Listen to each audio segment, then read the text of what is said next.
Il disait toujours ne pas avoir les moyens de me célébrer, pendant qu'il louait des salles de bal pour ma sœur. Il disait toujours qu'il n'avait pas les moyens de me célébrer, pendant qu'il louait des salles de bal pour ma sœur. Je n'ai rien dit jusqu'à ce que j'achète une maison sur un lac privé et que je publie « Merci pour la motivation ». Leurs réactions jalouses ne se sont pas fait attendre et ont été bruyantes. Grandir dans la maison des Henderson, dans la banlieue de Minneapolis, signifiait apprendre très tôt quel enfant comptait et lequel ne comptait pas. Mes parents, Richard et Susan Henderson, l'ont rendu parfaitement clair dès que ma sœur aînée, Madison, a eu 16 ans et a reçu une BMW neuve, tandis que pour mes 18 ans, j'ai eu droit à un SMS de « Joyeux anniversaire ». Le schéma a commencé quand nous étions jeunes, mais il s'est cristallisé pendant le lycée. La fête des 16 ans de Madison a coûté plus cher que le salaire annuel de la plupart des gens. Ils ont loué la grande salle de bal du Marriott, engagé un DJ professionnel, fait venir un traiteur du centre-ville et ont même organisé une fontaine de chocolat qui semblait sortie de Willy Wonka. 200 invités sont venus célébrer la transition de Madison vers le monde des jeunes adultes, et toute l'affaire a été documentée par un photographe professionnel dont les services, à eux seuls, ont coûté $3000. Mon 16e anniversaire est tombé un mardi. Maman a fait un gâteau en boîte et y a planté 16 bougies. On fait simple cette année, Camilla, a expliqué papa en faisant défiler son téléphone pendant le dîner. Les temps sont durs financièrement, et tu comprends ces choses mieux que ta sœur. Madison rayonnait de l'autre côté de la table, portant toujours le bracelet en diamant qu'il lui avait offert le mois précédent, juste comme ça. Elle était en terminale à l'époque, parlant déjà de sa future fête de remise de diplôme et de comment elle la voulait encore plus grandiose que ses 16 ans. Les excuses sont devenues la bande-son de mon adolescence. Nous n'avons pas les moyens de te payer des leçons de conduite en ce moment, Camilla. Pendant ce temps, Madison avait eu un moniteur de conduite professionnelle et une voiture d'auto-école pour s'entraîner. Les visites d'université coûtent cher, ma chérie. Madison a visité 12 campus différents à travers le pays, dormant dans des hôtels et mangeant dans des restaurants chics en chemin. À l'approche de ma remise de diplôme, j'ai supposé que cette étape serait peut-être différente. Obtenir son diplôme de fin de lycée avec une moyenne de 4,22 et une admission anticipée à l'université Northwestern méritait sûrement une certaine reconnaissance. J'avais travaillé dans 2 emplois à temps partiel pendant mes 2 dernières années de lycée, économisant chaque centime pour les frais universitaires qu'ils insistaient ne pas pouvoir couvrir. La fête de remise de diplôme de Madison, l'année suivante, avait eu lieu au Country Club. Ils avaient invité tout le monde de l'église, tous les voisins, la famille élargie de 3 États différents et la plupart de sa promotion. L'événement comprenait un groupe de musique live, une sculpture de glace en forme de toque de diplômé et un buffet de dessert qui s'étendait sur tout le mur du fond. Papa a prononcé un discours de 20 minutes sur les accomplissements de Madison, qui consistait principalement à avoir fait partie de l'équipe de cheerleading et à maintenir une moyenne de 3,1. Ma fête de remise de diplôme, 2 ans plus tard, était prévue dans notre jardin. Maman a suggéré que je pouvais inviter quelques amis proches et peut-être un peu de famille. Elle a acheté un grand gâteau rectangulaire au supermarché et a accroché des serpentins à la rampe du porche. Quand j'ai demandé si je pouvais inviter ma famille élargie comme il l'avait fait pour Madison, papa a fermement secoué la tête. Camilla, tu sais, nous avons eu des dépenses imprévues ces derniers temps. Le cadeau d'anniversaire de ta grand-mère pour Madison était assez cher, et nous remboursons encore le voyage de fin d'études de Madison en Europe. Nous devons être réalistes sur ce que nous pouvons gérer. 8 personnes sont venues à ma fête. Ma meilleure amie Jessica a apporté une carte avec $20 à l'intérieur, ce qui m'a fait pleurer dans la salle de bain parce que c'était plus que ce que mes propres parents avaient dépensé pour mon cadeau. Ils m'avaient donné un ordinateur portable d'occasion qu'ils avaient trouvé dans un prêteur sur gage, expliquant que les étudiants n'avaient pas besoin de quelque chose de sophistiqué. L'université est devenue mon échappatoire et mon terrain d'essai. Northwestern était cher, mais j'avais reçu des bourses d'études et contracté des prêts pour le reste. Je travaillais à la bibliothèque du campus, donnais des cours particuliers aux étudiants en difficulté et passais mes étés à faire des stages qui couvraient à peine mes frais de subsistance. Chaque appel à la maison était rempli de nouvelles sur la vie sociale de Madison à l'université du Minnesota, ses activités de sororité et la nouvelle voiture qu'il lui avait achetée lorsque la BMW avait eu une égratignure sur le parking. On aimerait vraiment pouvoir t'aider davantage avec les frais universitaires, Camilla, disait maman lors de ses appels. Mais soutenir Madison à l'université coûte cher aussi, et nous devons économiser pour son avenir. Madison s'est fiancée pendant sa dernière année d'université à Blake Morrison, dont la famille possédait une chaîne de restaurants à succès dans les Twin Cities. La fête de fiançailles a eu lieu dans le même country club où ils avaient célébré sa remise de diplôme, et la liste des invités comprenait 300 personnes. Je l'ai appris via Facebook, en voyant des photos des arrangements floraux élaborés et du vidéaste professionnel capturant chaque instant. J'ai appelé à la maison pour demander pourquoi je n'avais pas été invité. Oh, ma chérie. Nous avons supposé que tu serais trop occupée avec tes examens pour faire le voyage jusqu'à Minneapolis, a expliqué maman. En plus, les voyages sont si chers pour les étudiants. Le mariage a eu lieu 6 mois plus tard, pendant ma dernière année à Northwestern. La cérémonie a été tout ce qu'ils avaient promis. 500 invités, une cérémonie dans une cathédrale, une réception qui a duré jusqu'à minuit et une lune de miel de 3 semaines en Toscane. J'ai reçu une invitation 3 semaines avant le mariage. Clairement une pensée après coup. Je ne pouvais pas me permettre le voyage de retour et les dépenses requises pour être demoiselle d'honneur avec mon budget d'étudiante. Mais quand j'ai expliqué cela, maman a suggéré que je trouve une solution parce que la famille doit être là pour les moments importants. J'ai obtenu mon diplôme de Northwestern avec mention et un diplôme en finance, décrochant un emploi dans une prestigieuse société d'investissement à Chicago, spécialisée dans les fonds d'investissement immobilier. Ma cérémonie de remise de diplôme avait lieu un samedi et j'avais acheté des billets d'avion à mes parents des mois à l'avance, expliquant que je voulais vraiment qu'ils soient là pour cette étape importante. Ils ont appelé la veille pour annuler. L'enterrement de vie de jeune fille de Madison a lieu ce week-end, Camilla. Nous avions complètement oublié quand nous avons dit que nous viendrions. Tu comprends à quel point c'est important pour ta sœur, n'est-ce pas? Debout dans cet auditorium, regardant les autres familles célébrer leurs diplômés, j'ai pris une décision. J'en avais fini d'espérer leur approbation, leur attention ou leur fierté. Je construirais ma propre vie, atteindrais mon propre succès et arrêterais d'attendre une reconnaissance qui ne viendrait jamais. La société d'investissement s'est avérée être une rampe de lancement idéale pour ma carrière. Nous étions spécialisés dans les fonds d'investissement immobilier et le financement de projets de développement, ce qui signifiait que j'apprenais à la fois les aspects financiers et pratiques de l'immobilier. Je travaillais 80 heures par semaine, j'apprenais tout ce que je pouvais sur les marchés et l'évaluation des biens, et j'épargnais de manière agressive. En 3 ans, j'ai été promu 2 fois et j'avais constitué un portefeuille d'investissement personnel substantiel.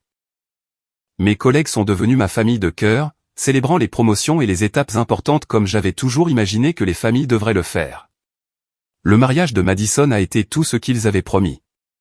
500 invités, une cérémonie dans une cathédrale, une réception qui a duré jusqu'à minuit et une lune de miel de 3 semaines en Toscane. La cérémonie était magnifique et Madison était resplendissante, mais j'ai passé la majeure partie de la réception à regarder mes parents rayonner de fierté et à penser à toutes les opportunités que j'avais manquées pendant qu'ils se concentraient entièrement sur ces réussites. Pendant la danse père-fille, le discours de papa a loué la grâce, la beauté de Madison et sa capacité à trouver un mari si merveilleux. Il a parlé de sa fierté d'avoir élevé une jeune femme aussi remarquable et de la bénédiction qu'il ressentait en accueillant Blake comme un fils. Il n'a jamais mentionné avoir 2 filles. Après le mariage, les interactions familiales sont devenues encore plus sporadiques. Madison et Blake ont acheté une maison à Edina, à seulement 15 minutes de nos parents, et les dîners du dimanche sont devenus des célébrations hebdomadaires de leur vie. J'étais toujours à Chicago, à construire ma carrière et à développer une expertise dans les investissements immobiliers que la plupart des gens de 2 fois mon âge n'avaient pas maîtrisé. Le véritable tournant est survenu lors de mon 26e anniversaire. J'ai appelé à la maison, espérant que cette année serait peut-être différente. Maman a répondu à la 4e sonnerie, l'air distraite. Oh, Camilla, joyeux anniversaire. Je suis désolé, je ne peux pas parler longtemps. Madison organise une pendaison de crémaillère demain, et j'aide aux préparatifs. Tu sais comment c'est. Quelle pendaison de crémaillère, ai-je demandé. On ne te l'a pas dit? Madison et Blake ont acheté une plus grande maison. Elle est absolument magnifique, Camilla. 5 chambres, 4 salles de bain, et la plus belle cuisine que tu aies jamais vue. Ils organisent une énorme fête pour la montrer. Ils viennent d'acheter une maison il y a 18 mois. Eh bien, les restaurants de Blake marchent si bien, et Madison mérite d'avoir de belles choses. Tu sais à quel point c'est difficile d'être la femme d'un restaurateur. Madison n'avait jamais travaillé un seul jour de sa vie. Blake subvenait entièrement à ses besoins pendant qu'elle poursuivait ce qu'elle appelait ses intérêts créatifs, qui consistaient principalement à redécorer leur maison et à planifier des fêtes somptueuses. Tu voulais me souhaiter un joyeux anniversaire, ou je devrais te laisser planifier la fête de Madison?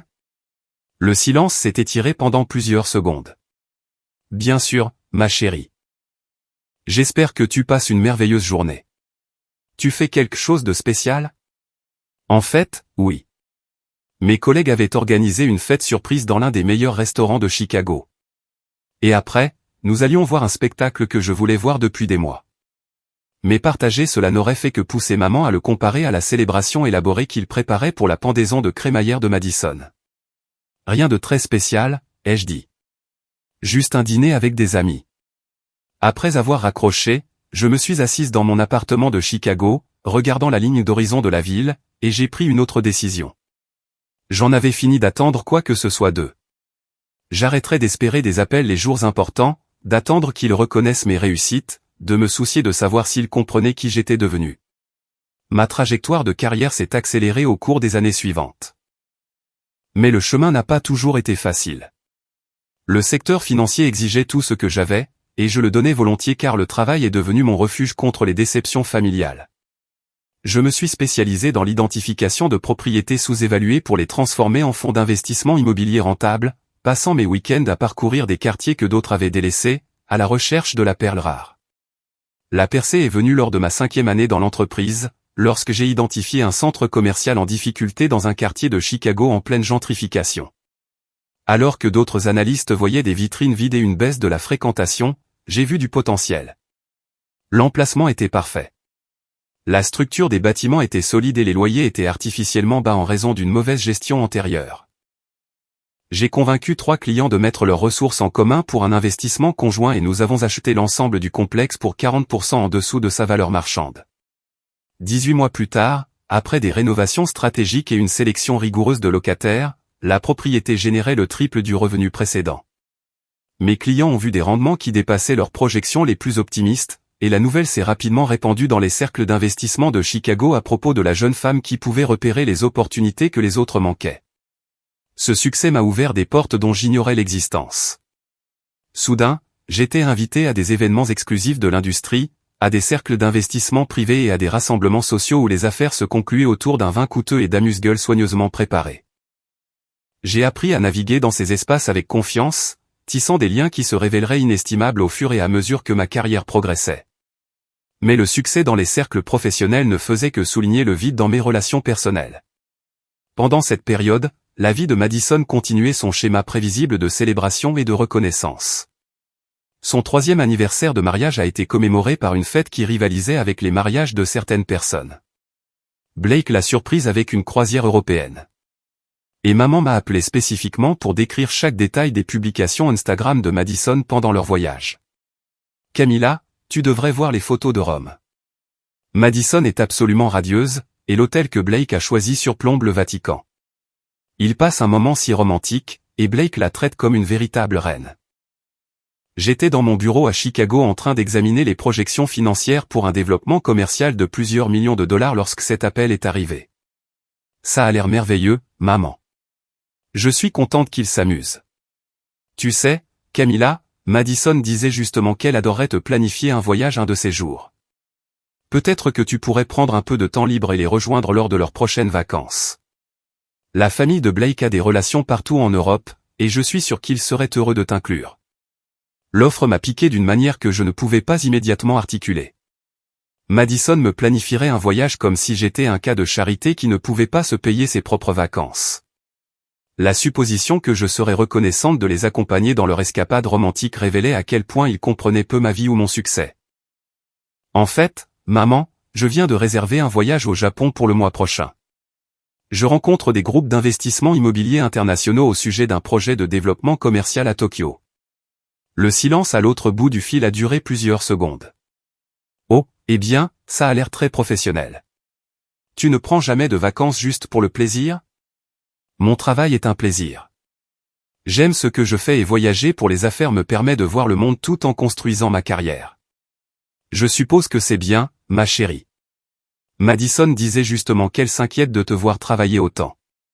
Elle pense que tu pourrais passer à côté des choses importantes de la vie. Madison s'inquiétait que je passe à côté des choses importantes alors que je concluais des affaires valant plus que ce que la plupart des gens gagnaient en une décennie.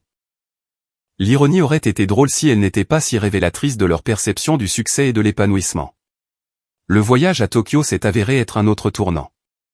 J'ai passé 2 semaines à rencontrer des promoteurs, à visiter des propriétés et à en apprendre davantage sur les opportunités d'investissement immobilier international. Le projet sur lequel je consultais impliquait la conversion de bâtiments historiques en espaces résidentiels de luxe tout en préservant leur importance culturelle.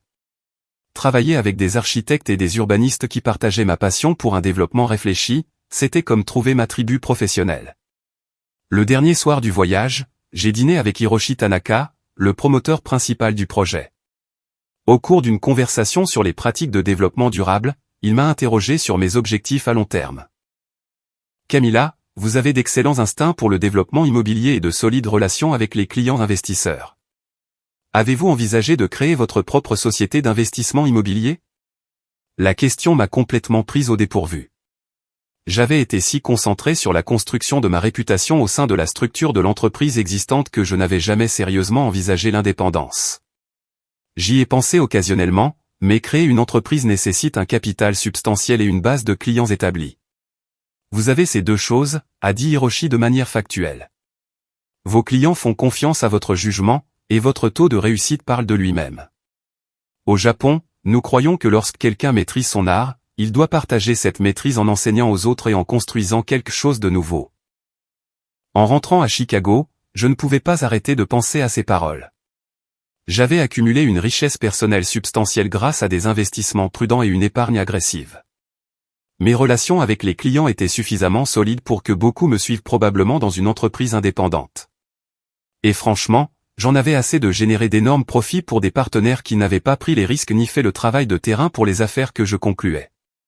Au cours des 8 mois suivants, j'ai discrètement préparé le terrain pour Henderson Real Estate Investment. Le choix du nom était délibéré.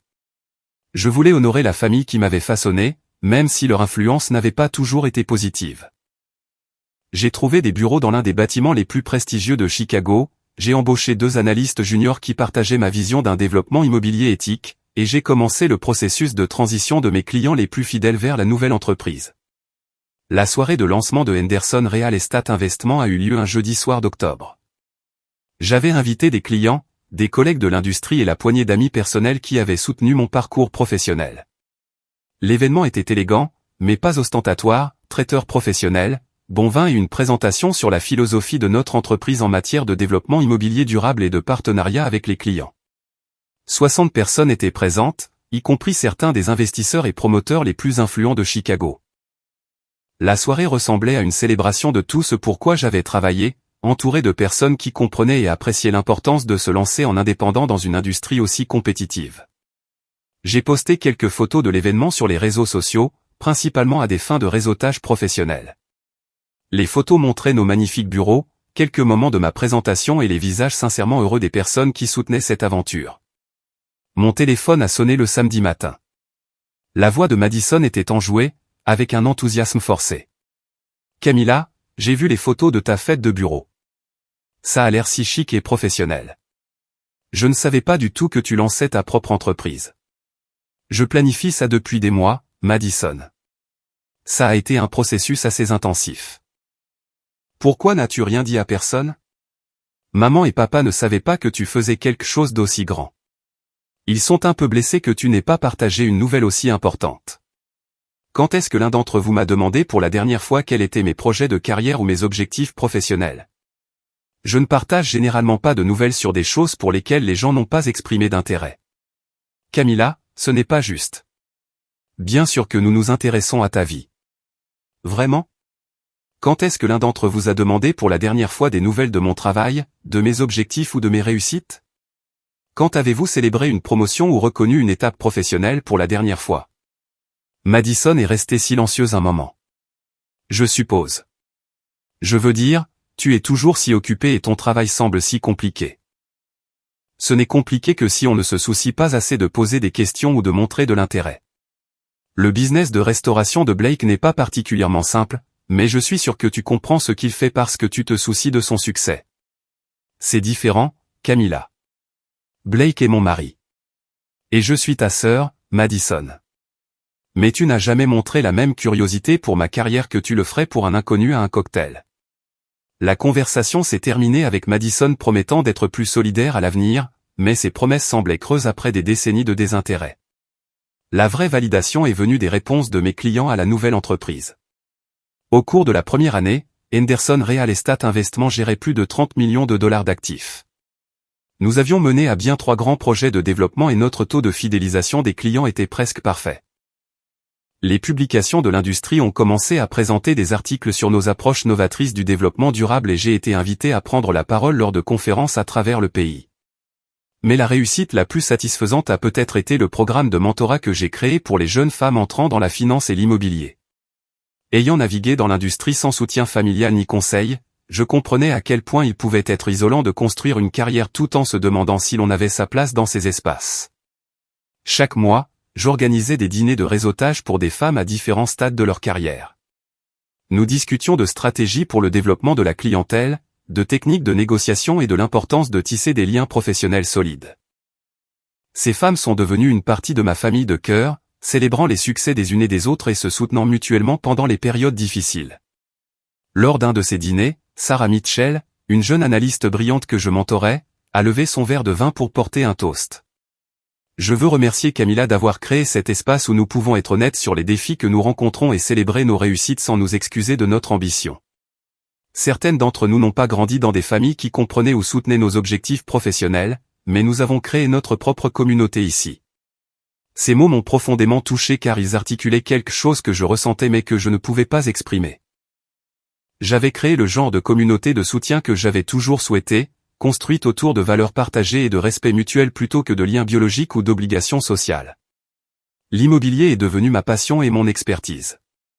Et à 30 ans, je gérais un portefeuille d'investissement personnel d'une valeur de plus de 2 millions de dollars.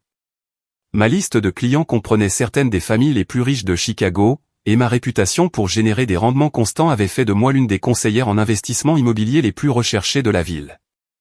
Mais plus important encore, j'ai construit une famille professionnelle qui comprenait la valeur d'un soutien constant et d'une célébration sincère des réussites de chacun. La découverte de la maison au bord du lac s'est produite lors d'une réunion avec une cliente. Madame Patricia Whitman, dont la famille possédait diverses propriétés dans le Midwest depuis des générations, a mentionné vouloir vendre un terrain dans le nord du Wisconsin qui appartenait à sa famille depuis des décennies. C'est absolument magnifique, Camilla, mais nous ne l'utilisons plus. Mon défunt mari y a construit un petit chalet dans les années 70, mais il a besoin de beaucoup de travaux. La propriété comprend environ 60 mètres de front de lac privé et 6 hectares de terrain boisé. Je n'ai tout simplement plus l'énergie de m'en occuper. Elle m'a montré des photographies qui m'ont coupé le souffle.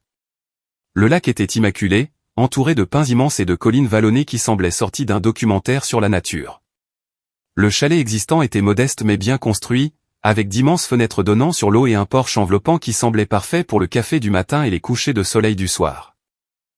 La propriété s'étendait depuis le lac à travers un terrain boisé, offrant une intimité totale. « Quelle fourchette de prix envisagez-vous » ai-je demandé, essayant de garder ma voix professionnelle tandis que mon cœur battait la chamade. Eh bien, elle a été estimée à 450 000 $, mais honnêtement, je préférerais la vendre à quelqu'un qui l'apprécierait plutôt qu'à un promoteur qui pourrait en gâcher le caractère. Si vous connaissez quelqu'un qui pourrait être intéressé. J'ai fait une offre cet après-midi-là. Le processus de rénovation a duré 18 mois et a pris chaque moment libre que j'avais. J'ai engagé des entrepreneurs locaux qui comprenaient la vision, transformant le modeste chalet en une superbe retraite au bord du lac tout en préservant son caractère naturel. Nous avons agrandi la structure principale, ajouté une suite parentale avec des fenêtres du sol au plafond donnant sur l'eau, installé une cuisine gastronomique capable d'accueillir des réceptions, et construit une immense terrasse qui s'étendait presque jusqu'au bord de l'eau. Le produit fini était à couper le souffle.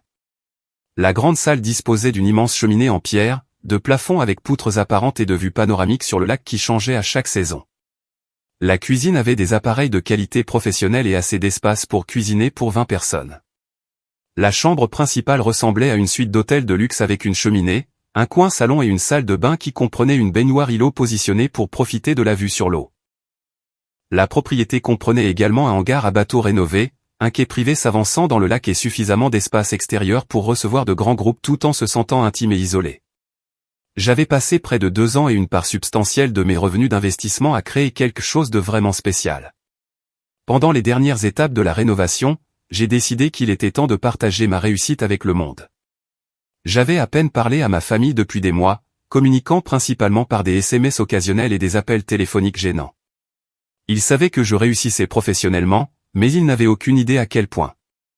Plus important encore, ils n'avaient aucune idée que j'avais suivi leurs activités sur les réseaux sociaux et vu chaque célébration, chaque vacances et chaque étape qu'ils avaient partagée publiquement sans jamais chercher à m'inclure. J'ai passé un après-midi à prendre des photographies de qualité professionnelle de la propriété. Les clichés du matin capturaient la brume s'élevant du lac et la lumière du soleil filtrant à travers les arbres. Les photos de l'après-midi montraient la maison sous différents angles, mettant en valeur les détails architecturaux et le cadre naturel époustouflant. Les photos du soir étaient magiques, avec une lumière chaude brillant de chaque fenêtre et les lumières de la terrasse se reflétant sur l'eau calme. Mon compte Instagram n'avait jamais été particulièrement actif, présentant principalement des photos occasionnelles d'événements à Chicago et de rassemblements professionnels. Mais pour ce moment, je voulais créer quelque chose qui attirerait l'attention. J'ai sélectionné la photographie la plus époustouflante, un cliché du soir de toute la propriété avec le lac s'étendant au loin, et j'ai rédigé une légende qui disait tout ce que je pensais depuis des décennies: je viens de signer pour ma maison sur un lac privé dans le nord du Wisconsin. 6 hectares, 60 mètres de front de lac privé, et une solitude totale quand j'en ai besoin. Merci pour la motivation qui m'a poussé à devenir complètement autonome. Parfois, la meilleure vengeance est le succès. Vie au lac faite par moi-même, ça valait le coup d'attendre. J'ai tagué l'emplacement comme « résidence privée, nord du Wisconsin » et l'ai posté à 19h un vendredi soir, sachant que la plupart des gens feraient défiler les réseaux sociaux pendant leur temps libre du week-end. La réponse a été immédiate et écrasante.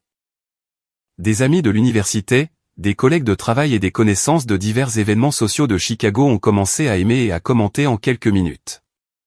Les notifications n'ont cessé d'arriver toute la soirée, et le samedi matin, la publication avait reçu plus de 300 j'aime et des dizaines de commentaires louant la propriété et demandant plus de détails. Mais les réponses que j'attendais vraiment sont arrivées le dimanche après-midi. Madison a été la première, bien sûr.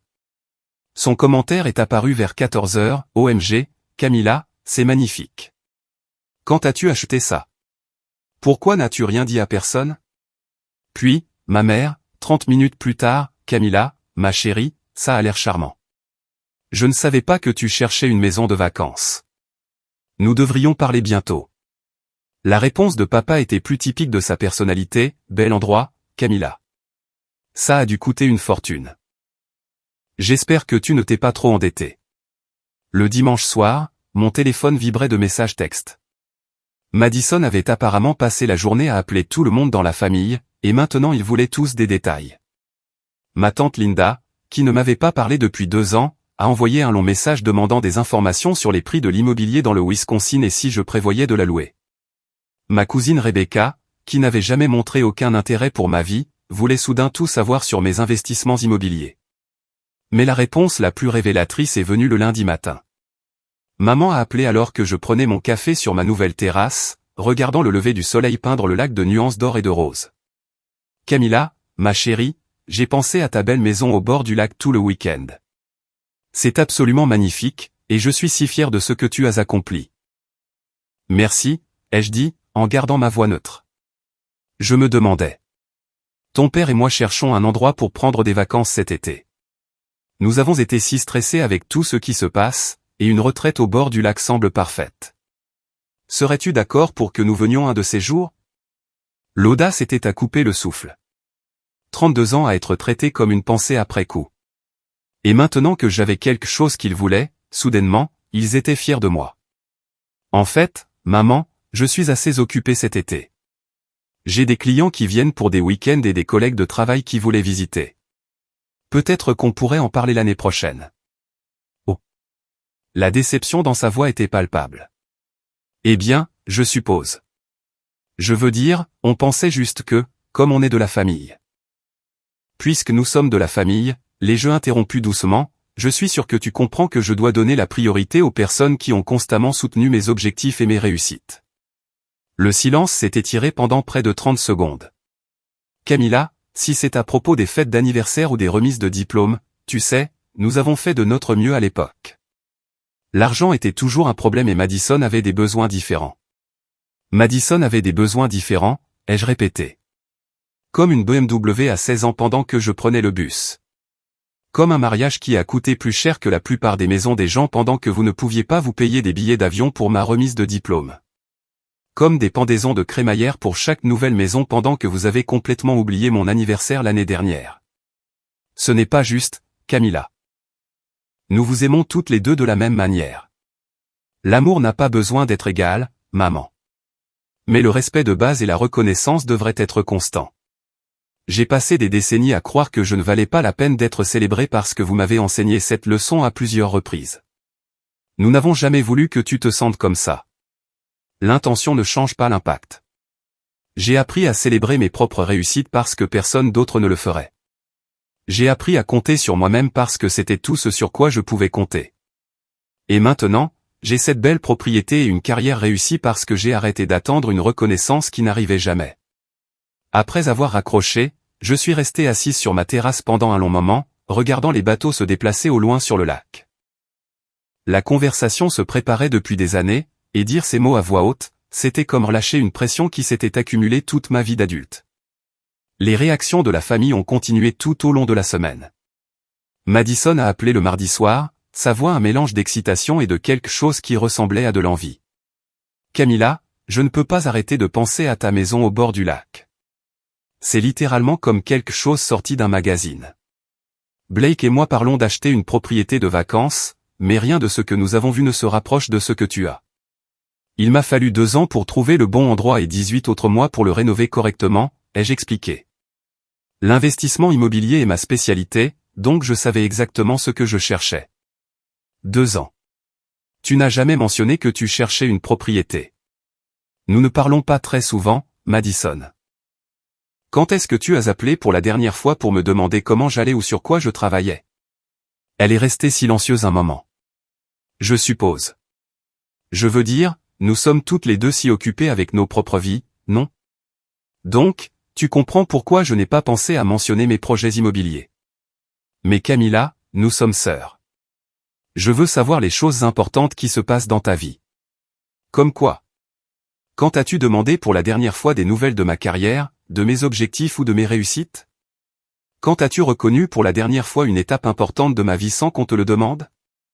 Ce n'est pas je veux dire. Tu ne sembles jamais avoir besoin. Je ne semble jamais avoir besoin de quoi? De soutien, de reconnaissance, d'un intérêt de base pour mon existence. La conversation s'est terminée maladroitement avec Madison promettant que nous devrions nous voir bientôt et moi donnant des réponses évasives sur la vérification de mon emploi du temps. Mercredi a apporté un appel surprise de papa. Il évitait généralement les conversations émotionnelles, préférant communiquer par l'intermédiaire de maman, donc son approche directe m'a prise au dépourvu. Camilla, ta mère me dit que vous avez eu une conversation difficile lundi. Je voulais te parler directement de la situation. De quelle situation s'agit-il, papa? Cette idée que nous t'avons traité différemment de Madison. Je sais que tu as du succès maintenant et nous sommes fiers de ce que tu as accompli, mais ces accusations de favoritisme sont préoccupantes. Accusations. J'ai senti ma mâchoire se crisper. Papa, tu as donné à Madison une voiture neuve pour ses 16 ans et tu m'as dit que l'argent était trop juste pour des leçons de conduite. Vous avez dépensé plus pour sa fête de fiançailles que pour toute mon éducation universitaire. Tu as manqué ma remise de diplôme pour assister à son enterrement de vie de jeune fille. Ces situations étaient compliquées, Camilla. Tu simplifies trop. Vraiment? Parce que de mon point de vue, le schéma était assez clair. Madison a eu des célébrations, de la reconnaissance et un soutien financier. J'ai eu des excuses sur les budgets serrés et l'attente que je devrais comprendre pourquoi je ne valais pas l'investissement. Nous avons toujours cru que tu étais plus indépendante, plus capable de gérer la déception. Alors, vous avez décidé de me donner beaucoup d'entraînement. Il a soupiré lourdement.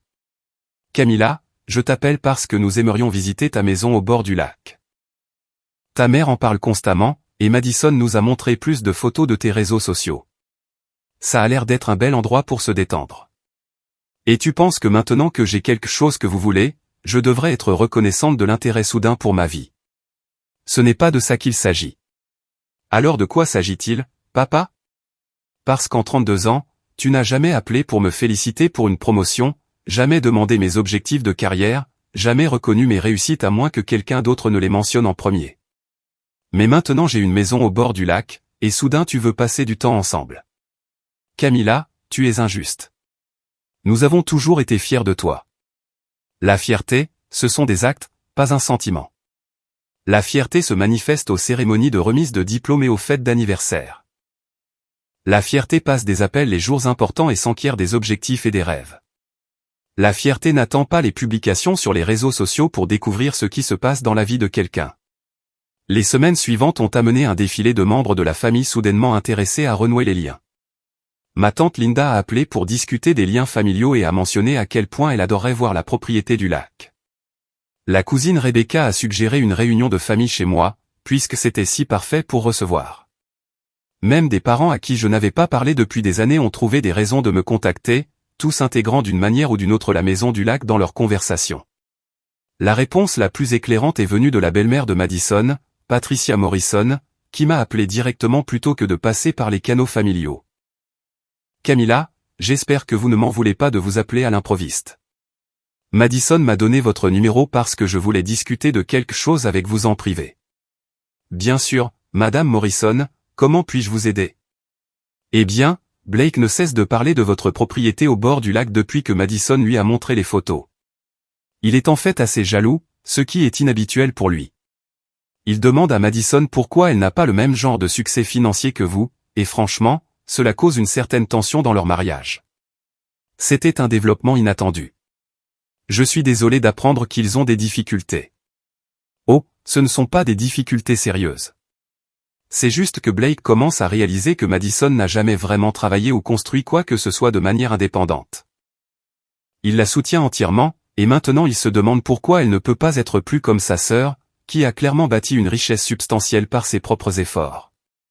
J'apprécie que vous partagiez cela avec moi, Madame Morrison, mais je ne suis pas sûr de ce que vous aimeriez que je fasse à propos de la dynamique de leur relation.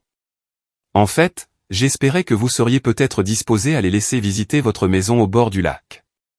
Blake pense que si Madison pouvait faire l'expérience du genre de succès que vous avez atteint, cela pourrait la motiver à poursuivre quelque chose de plus significatif que de redécorer des maisons et de planifier des fêtes. L'ironie était stupéfiante.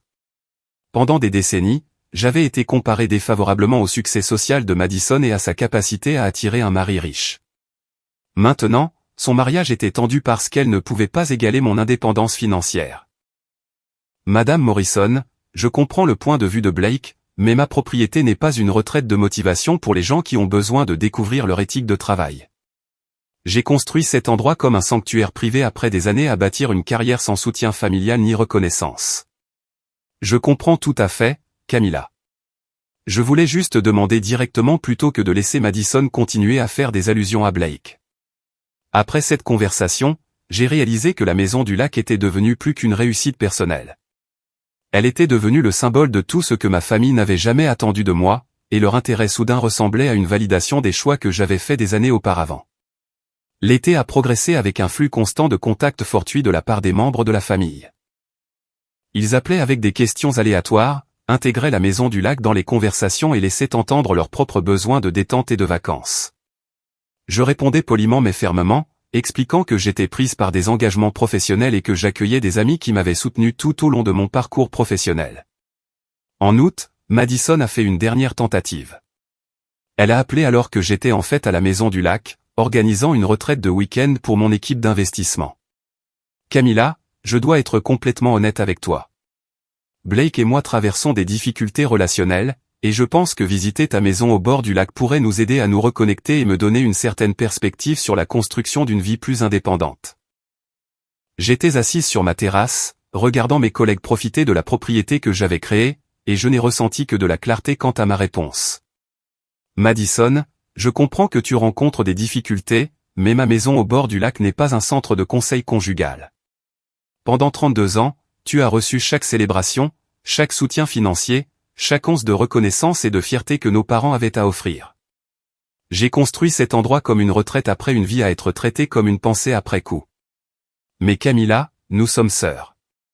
La famille ne devrait-elle pas s'entraider? Les sœurs s'entraident, Madison. Les familles célèbrent les réussites des unes et des autres et sont présentes pour les moments importants. J'ai appris à créer mon propre système de soutien parce que celui dans lequel je suis né n'était pas disponible pour moi. Ce n'est pas vrai. Nous t'aimons. L'amour se prouve par des actes, Madison. L'amour est présent. L'amour célèbre les réussites. L'amour n'attend pas les publications sur les réseaux sociaux pour découvrir ce qui se passe dans la vie de quelqu'un. Alors, tu ne nous laisseras jamais visiter ta maison au bord du lac? Tu vas exclure toute ta famille à cause de vieux ressentiments? Je vais donner la priorité aux personnes qui m'ont donné la priorité. Les personnes qui ont célébré mes promotions, qui ont reconnu mes réussites, qui ont montré de l'intérêt pour mes objectifs et mes rêves, les personnes qui m'ont fait sentir valorisé avant que j'aie quelque chose qu'elles voulaient. La conversation s'est terminée avec Madison en larmes, ce qui m'aurait peut-être affecté davantage si je n'avais pas passé des décennies à pleurer d'être exclu de leur célébration. En septembre, j'ai posté une autre photo de la maison du lac. Celle-ci montrait ma terrasse remplie de collègues et d'amis, tous riant et profitant manifestement du moment. La légende disait, reconnaissante pour la famille de cœur qui célèbre les succès et partage une joie sincère. Certaines des meilleures relations de la vie sont bâties sur le respect mutuel et un soutien constant. Le silence de ma famille biologique était assourdissant. Pas de commentaires, pas de j'aime, pas d'appels téléphoniques. Pour la première fois de ma vie d'adulte, ils semblaient comprendre que leur intérêt soudain avait été transparent et malvenu. Octobre a apporté la validation la plus satisfaisante de toutes. Madame Whitman, qui m'a vendu la propriété du lac, a appelé pour me dire qu'elle avait entendu parler de la rénovation par les entrepreneurs locaux. Camilla, je suis passé en voiture devant votre propriété le week-end dernier, et je dois vous dire que c'est absolument magnifique. Vous avez créé quelque chose de magique tout en respectant la beauté naturelle du lieu. Mon défunt mari serait ravi de voir ce que vous avez fait de son endroit préféré. Merci, Madame Whitman. Cela signifie plus pour moi que vous ne l'imaginez. Je voulais aussi vous dire quelque chose d'intéressant. Apparemment, votre rénovation a fait augmenter la valeur des propriétés dans toute la région. Plusieurs voisins ont commenté comment vos améliorations les ont inspirés à moderniser leur propre maison. Vous avez eu un impact positif sur toute la communauté du lac. Maintenant, alors que je suis assise sur ma terrasse à regarder la première neige de novembre saupoudrer les pins, je peux honnêtement dire que je ne ressens aucun regret quant aux limites que j'ai maintenues. Ma famille de cœur continue de célébrer les réussites, de partager un intérêt sincère pour la vie des uns et des autres, et de créer le genre de communauté de soutien que j'ai toujours imaginé que les familles devraient offrir. La maison du lac est devenue exactement ce que j'avais prévu, un sanctuaire construit par mes propres efforts, partagé avec des personnes qui me valorisent de manière constante plutôt qu'opportuniste. Parfois, la meilleure vengeance n'est pas des plans élaborés ou des confrontations publiques. Parfois, c'est simplement de construire la vie que vous méritez et de la partager avec des personnes qui ont gagné le privilège d'en faire partie. Mon téléphone vibre occasionnellement avec des messages de membres de la famille, généralement pendant les vacances ou lorsque Madison publie quelque chose qui leur rappelle ce que j'ai accompli. Je réponds poliment mais avec distance, maintenant des relations cordiales tout en protégeant la paix que j'ai travaillé si dur à créer. La maison du lac m'a appris quelque chose de précieux sur le succès et la reconnaissance. La validation externe est merveilleuse lorsqu'elle vient de personnes qui ont constamment soutenu votre parcours. Mais la validation de personnes qui vous ont ignoré jusqu'à ce que vous ayez quelque chose qu'elles voulaient semble creuse et manipulatrice. J'ai construit quelque chose de beau et je le partage avec de belles personnes qui comprennent que les relations exigent un effort constant, pas seulement un intérêt opportuniste. Le lac ne reflète pas seulement le ciel et les arbres qui l'entourent, mais aussi les limites claires et les connexions authentiques qui définissent ma vie. Maintenant, chaque lever de soleil depuis cette terrasse me rappelle que parfois, la vengeance la plus puissante est simplement de laisser derrière soi les gens qui n'ont jamais vu votre potentiel. Ils disaient toujours qu'ils n'avaient pas les moyens de me célébrer, mais il s'avère que moi, j'avais les moyens de me célébrer.